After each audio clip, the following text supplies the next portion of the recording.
And then the letters to the 7 churches in Revelation, those were also warnings and encouragement, a combination of both. Mm-hmm. And when you look at the church, we all need to really focus on that judgment piece, because there's the judgment of the seat of Christ in 2 Corinthians 5 and 10. This is for the church.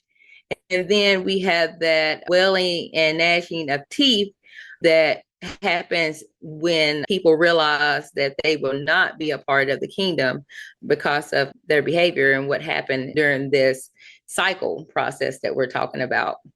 Yes, the cycle process from cleanliness and then trying to keep clean or falling back into sin and then God working with us through trials. It's a very important aspect of Christianity. And unfortunately, this aspect is not being talked about today. This aspect of coming out of sin, it's just not being explained what sin is and what coming out of sin involves. That is what Matthew actually gets into very deeply. And this is why Matthew is the first book in the New Testament, because it makes it so plain and so clear here. And we're going to be expanding on this cycle of sin over the next few weeks. So you need to keep tuned. Yes. So we have just going to focus on the church.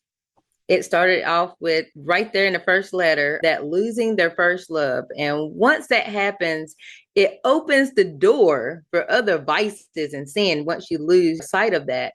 And then over time, facing the consequences of persecution, struggling with false teachings and practices, giving into the worldly temptations and practice and syncretism.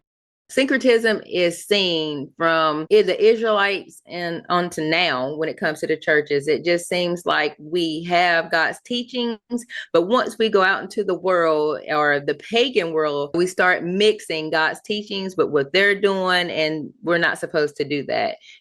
Give you one example, a very quick example now of syncretism that we're finding more and more in Christian churches, and that is mixing in mindfulness and Eastern philosophy.